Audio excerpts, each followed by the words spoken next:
জীবন হাতে নিয়ে রাস্তায় নামছি, কোনো ক্রেডিটের আশায় নামি নাই। এটা আমাদের সাথে এক ধরনের বেইমানি, এবং ছাত্র শিবির এই বেইমানিটা সবার সাথে করতেছে। তারা দাবি করতেছে জুলাই এই রাজাকারদের, যেই রাজাকাররা আমার দেশের মানুষের সাথে বেইমানি করছে, যারা দেশের মানুষের সাথে বেইমানি করছে, যারা দেশের মানুষের সাথে গাদ্দারি করে তাদেরকে বিপদের মুখে ফালাই দিছে, যাদেরকে খুন করছে, রেপ করছে, ধর্ষণ করছে, তাদেরকে কিভাবে স্বাধীন বাংলাদেশে তারা রাজনীতির দাবি করে কিভাবে? এই জায়গা থেকে আমরা আজকে আসছি। আমরা প্রক্টরকে কল দিয়েছিলাম, প্রশাসনিকভাবে কোনো রকম কোনো অগণতান্ত্রিক পদ্ধতিতে কিন্তু আমরা করি না। আমাদের মানে সাধারণ যারা শিক্ষার্থী আছে ঢাকা বিশ্ববিদ্যালয়ের, সবারই কিন্তু এটা খুবই সেন্টিমেন্টের জায়গা যে রাজাকারদের ছবি কেন টিএসসিতে লাগানো হয়েছে, কেন ঢাকা বিশ্ববিদ্যালয়ে রাজাকারকে সেলিব্রেট করা হইতেছে। ঢাকা বিশ্ববিদ্যালয়ের শিক্ষার্থীরা এটা কখনোই মেনে নিবে না, তারা মেনে নেয়ও নাই। বান্ডেল থাকলে প্রতি সেনমানিতে টাকা বাঁচবে। বিকাশ সেনমানি বান্ডেল কিনে জিতুন প্রতি লেনদেনে। যারা স্বঘোষিত রাজাকার, যাদেরকে আমরা ডকুমেন্টস দেখছি, যাদের আমরা তথ্য প্রমাণ দেখছি যে এরা ৭১-এ দেশের মানুষের উপর বর্বরতার সাথে নৃশংসতা চালাইছে, গাদ্দারি করছে বাংলাদেশের মানুষের সাথে।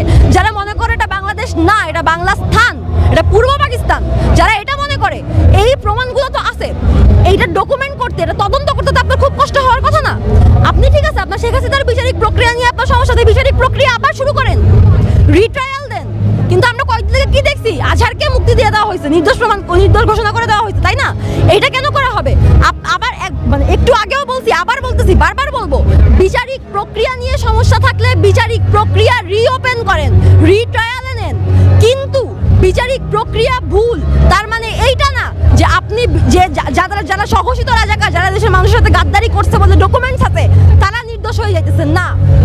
বিচারিক প্রক্রিয়া নিয়ে সমস্যা, বিচারিক প্রক্রিয়া আবার শুরু করেন, কোনো সমস্যা নাই আমাদের। এই ২৪-এর পর আমরা দেখছি তাদের যে ওই গাদ্দারি কোনো ভুল স্বীকার না করে তারা তাদের যে এই যে মুক্তিযুদ্ধ বিরোধী যারা ছিল, যারা ওই সময় আমাদের মা বোনদের ধর্ষণ করেছে, মুক্তিযুদ্ধে বা মুক্তি বাহিনীকে যারা হত্যা করেছে, ওই হানাদার বাহিনীকে যারা সহযোগিতা করেছে, তাদেরকে আমরা দেখি যে এই ছাত্র শিবির, জামাত শিবির তারা পুনর্বাসনের চেষ্টা করছে। তাদের ছবি টিএসসিতে তারা ঝুলিয়ে রেখেছে। আজকে সারাদিন এটা ঝুলেছিল।